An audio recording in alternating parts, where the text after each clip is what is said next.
Hello दोस्तों, स्वागत है आपका कैंसर की ओर पर। मैं हूं वसीम खान। दोस्तों, आज तक आपने बहुत सारे वीडियो देखे होंगे जिसमें आपने ये देखा होगा कि कैंसर का इलाज कैसे होता है, या कैंसर का सही इलाज कैसे होता है, या कैंसर का इलाज कैसे किया जाए। इस तरह के बहुत सारे वीडियो देखे होंगे, लेकिन आज तक आपने ऐसा वीडियो नहीं देखा होगा जिसमें कोई आपसे ये कहे कि कैंसर का गलत इलाज क्या होता है, या कैंसर के इलाज का गलत तरीका क्या है। आपने आज तक ऐसा कोई वीडियो नहीं देखा होगा। और वैसे तो सही कहूँ तो मैं भी इस तरह का कोई वीडियो बनाना नहीं चाहता था, लेकिन पिछले 4 साल में एक चीज़ मेरे सामने बार बार रिपीट हो रही है। इसी वजह से मैं मजबूर हो रहा हूँ इस वीडियो को बनाने के लिए। और देखिए, आप लोग मेरे पर भरोसा करते हो, ट्रस्ट करते हो, तो मेरा भी फ़र्ज़ बनता है कि मैं आप लोगों की सेफ्टी का ध्यान रखूं। इसीलिए मैं ये वीडियो बना रहा हूं। तो इस वीडियो को गौर से देखना, समझने की कोशिश करना। बहुत इंपॉर्टेंट वीडियो है, क्योंकि आप खुद देखोगे तो समझ जाओगे कितना इम्पॉर्टेंट है। चलिए मैं शुरू करता हूँ। दोस्तों, जब मुझे कैंसर हुआ था और मैं डॉक्टर के पास जाता था दिखाने के लिए, हफ्ते में 1-2 बार अपॉइंटमेंट लेके जाया करता था। तो जब मैं अपॉइंटमेंट लेके जाता था तो वेट करना पड़ता था नंबर का, तो 2-3 घंटे वेट करना पड़ता था। तो जब मैं बैठा हुआ करता था तो वहाँ मुझे और दूसरे कैंसर के पेशेंट्स मिला करते थे, तो उनसे मेरी बात हुआ करती थी। मैं उनसे पूछता था कि आपको कौन सा कैंसर है, कब डिटेक्ट हुआ, किस स्टेज पे है, क्या इलाज चल रहा है, क्या खर्चा है, हर बात पूछा करता था। दोस्तों, ऐसे ही जब मैं डॉक्टर के पास जाता था, पूछता था, ऐसे ही जब मैं रेडिएशन कराने जाता था, वहाँ भी मुझे अलग अलग कैंसर के पेशेंट मिलते थे, उनसे मेरी बात होती थी। मैं कीमोथेरेपी के लिए जाता था, वहाँ भी अलग अलग पेशेंट मिलते थे, उनसे मेरी बात होती थी। मैं टेस्टिंग के लिए आता था, वहाँ भी मुझे अलग अलग लोग मिलते थे, उनसे मेरी बात हुआ करती थी। तो ओवरऑल कहने का मतलब ये है कि बहुत सारे लोगों से मेरी बात हुआ करती थी, पिछले 4 साल में होती चली आ रही है। तो इन 4 सालों में जो मुझे पेशेंट्स मिले हैं, वो मैंने जो उनको डिवाइड किया है, 4 पार्ट में डिवाइड किया है। मुझे अब तक 4 तरह के पेशेंट मिले। 4 तरह के पेशेंट कौन थे, मैं आपको ये बताता हूँ। पहले नंबर का पेशेंट वो थे जिनको नया नया कैंसर डिटेक्ट हुआ था, या जो पहली बार डॉक्टर को दिखाने आए थे, ठीक है। दूसरे नंबर के पेशेंट वो थे जिनको कैंसर डिटेक्ट हो गया था, उनका इलाज चल रहा था, ठीक है। तीसरे नंबर के पेशेंट वो थे जिनका कैंसर ठीक हो चुका था, जो सिर्फ फॉलोअप के लिए आते थे, चेकअप के लिए आया करते थे, ठीक है। इसके बाद चौथे नंबर का पेशेंट, ये दोस्तों चौथे नंबर का जो पेशेंट है, ये मेन पेशेंट है, इसके ऊपर ध्यान देना, बहुत ज़्यादा गौर से सुनना। चौथे नंबर के पेशेंट वो हुआ करते थे जिनको कैंसर हुआ, उसके बाद वो ठीक हो गए, और उसके बाद कुछ ही मंथ में, मतलब कुछ ही महीनों में, विद इन अ मंथ, मैं साल की बात नहीं कर रहा हूँ, विद इन अ मंथ उनको कैंसर लौट के आ गया। और कैंसर ऐसा लौट के नहीं आया, बहुत ख़तरनाक कैंसर लौट के आया, 3 स्टेज का, 4 स्टेज का कैंसर लौट के आया। ज़्यादातर लोग ऐसे थे कि जिनको 4 स्टेज का कैंसर लौट के आ गया, वो भी कुछ ही महीनों में, और डॉक्टर ने ये कह दिया कि अब हम कुछ नहीं कर सकते, आपके पास 2-4-6 महीने का टाइम बचा है, बस। तो दोस्तों, ये चौथे नंबर के पेशेंट थे, इन सब के बीच में मैंने एक चीज़ देखी जो कॉमन थी। मतलब चौथे नंबर के जितने भी पेशेंट थे, उन सब के बीच में एक चीज़ कॉमन थी, और वो था उनका ट्रीटमेंट। वो ट्रीटमेंट उन सब के साथ, जितने भी लोग हुए थे उन सब के साथ वो ट्रीटमेंट था, जिसकी वजह से उनके साथ ये हुआ। और मैं आपको उसी से बचाना चाहता हूँ कि आप उस चीज़ से बच जाओ, उस चुंगल में ना फंसो, ठीक है। इसीलिए मैं ये वीडियो बना रहा हूँ, ठीक है। अब मैंने 4 साल पहले की बात तो मैंने आपको बता दी, ठीक है। इसके बाद अभी 4 महीने 3 महीने पहले मैंने चैनल स्टार्ट किया। उसके बाद मेरी बहुत सारे पेशेंट से बात हुई। तो अभी 1.5 महीने पहले एक पेशेंट का मेरे पास फ़ोन आया। उनको घर से फ़ोन आया था, उनके घर से मेरे पास फ़ोन आया था कि उनको जो था कैंसर था, तो उनकी स्टोमक सर्जरी हुई थी, और उनको साथ प्रॉब्लम ये थी कि उनको बहुत इचिंग और जलन रहती है, और बैग लीकेज होता है उनका बहुत ज़्यादा, उनकी प्रॉब्लम ये है।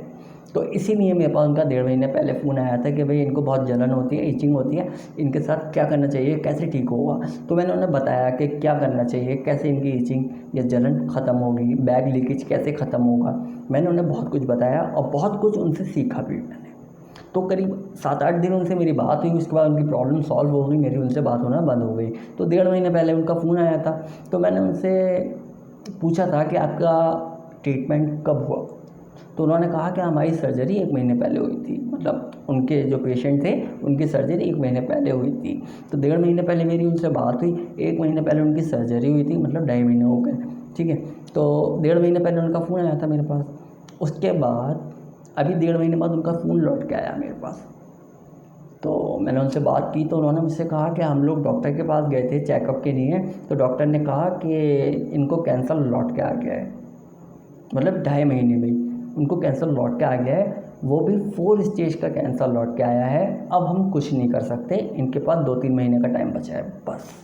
तो दोस्तों जो ये पेशेंट है, जो अभी ये 2-3 दिन पहले ही मैं बता रहा हूँ, तो ये इनका फ़ोन आया था, ये जो चौथे नंबर के जो पेशेंट मैंने आपको बताए थे ना, ये उनमें से एक थे। ये पेशेंट जो 4 नंबर वाले पेशेंट थे, उनमें से एक पेशेंट ये भी थे, और इन्हीं की वजह से मैं ये वीडियो बना रहा हूँ, क्योंकि अब ये बात मेरे सामने फिर रिपीट हुई, तो मुझे लगा कि इस पर वीडियो बनाना चाहिए। इनके साथ भी एक वही प्रॉब्लम थी, जो मतलब वही केस था जो उन चौथे नंबर के पेशेंट के साथ था, वो था इनका ट्रीटमेंट। तो मैं अब तक इस टॉपिक पे कम से कम 12 बार वीडियो बना के अपलोड कर चुका हूँ और डिलीट कर चुका हूँ, क्योंकि कभी कुछ मुंह से गलत निकल जाता है, कभी कुछ गलत मुंह से निकल जाता है, जिस पे ऑब्जेक्शन किया जा सकता है। फिर आखिर में मैंने तरीका सोचा कि इस वीडियो को किस तरीके से बनाना चाहिए, और अब मैं ये वीडियो आपके लिए बना रहा हूँ। तो संभाल के सुनिए कि मैं क्या कहना चाह रहा हूँ। देखिए, मैं डायरेक्टली ये नहीं कह सकता कि डॉक्टर ने इस तरीके से ट्रीटमेंट करा था, इस वजह से कैंसर लौट के आ गया, जबकि मैं जानता हूँ प्रैक्टिकली मैंने लाइफ में यही देखा कि जितने लोग मुझे चौथे नंबर के पेशेंट जितने भी मिले, उन सबके साथ एक ही चीज़ कॉमन थी। अब मैं डायरेक्टली ऐसे कह नहीं सकता हूँ, इसलिए मैं आपको ये समझाने की कोशिश कर रहा हूँ कि जो बात मैं आपको बताने वाला हूँ, मैं ये नहीं कह रहा हूँ मैं बहुत समझदार हूँ, बहुत अक्लमंद हूँ और ऐसा हूँ वैसा हूँ, कुछ नहीं, मैं बहुत बेवकूफ़ किस्म का इंसान हूँ, फिर भी ये वीडियो बना रहा हूँ। मैं सिर्फ आपको ये कहना चाहता हूँ कि देखिए, मैं आपको जो बात बताने जा रहा हूँ, अगर आप उसका ध्यान रखेंगे, उसको फॉलो करेंगे मेरी बात को, तो आप कभी भी उन चौथे नंबर के पेशेंट की लिस्ट में आपका नाम कभी नहीं आएगा, अगर आप इस बात का ध्यान रखेंगे तो। ठीक है, चलिए मैं शुरू करता हूँ। देखिए, जब मुझे कैंसर हुआ था, मैं डॉक्टर के पास गया, डॉक्टर ने कहा तुम्हें कैंसर है। मैंने कहा ठीक है, तो क्या होगा?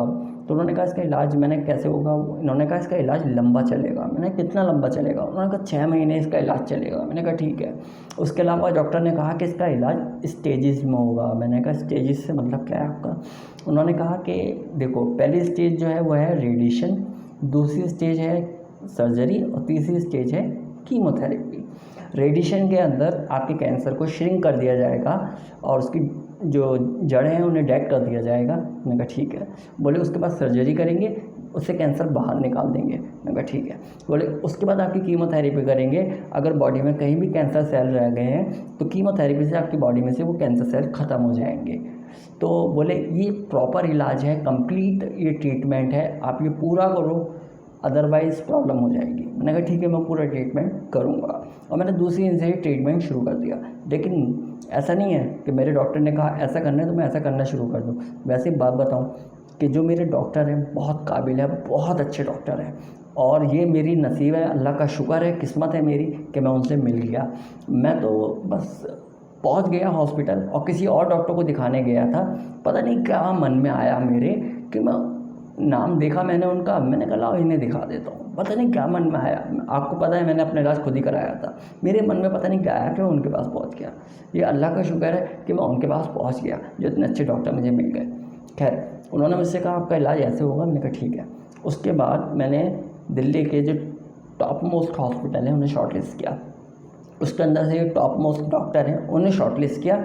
उसके बाद मैं डॉक्टर के मिलने गया। इस चीज़ में मैंने करीब 40-50 हज़ार रुपये खर्च कर दिए थे, जो कि एक तरह से फालतू ही थे, लेकिन मैंने करे। मैं गया दूसरे डॉक्टर के पास, उनसे मैंने कहा मुझे कैंसर डिटेक्ट हुआ है और मेरा इलाज किस तरीके से होगा। उन्होंने कहा आपको हम रेडिएशन देंगे, उसके बाद सर्जरी होगी आपकी, और उसके बाद कीमोथेरेपी देंगे। मैंने कहा ठीक है, मैं खर्चा पूछ के आ गया। तो उन्होंने वही कहा जो मेरे डॉक्टर ने कहा था, लेकिन मैं रुका नहीं। फिर मैं दूसरे डॉक्टर से आके मिला, दूसरे डॉक्टर से मैंने बात करी, तो दूसरे डॉक्टर ने कुछ उल्टा ही जवाब दे दिया कि आपकी कीमोथेरेपी करेंगे, आपको स्टोमा बैग लगाएंगे और रेडिएशन होगा। या रेडिएशन में तो कहा ही नहीं उन्होंने, मेरी समझ में नहीं आए। और मैं बता दूं कि ये राजीव गांधी हॉस्पिटल की बात है। मैं आ गया बाहर वहाँ से, ठीक है।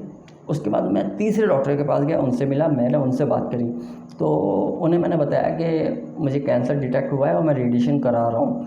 तो उन्होंने मेरे डॉक्टर का पर्चा देखा पुराने वाले, और उसके बाद उन्होंने कहा कि आपका इलाज बिल्कुल सही चल रहा है, इसी तरीके से आपका इलाज होगा। रेक्टल कैंसर है मुझे, मैंने कहा अल्लाह तो अभी नहीं है, मतलब जब की बात कर रहा हूँ, रेक्टल कैंसर था मुझे।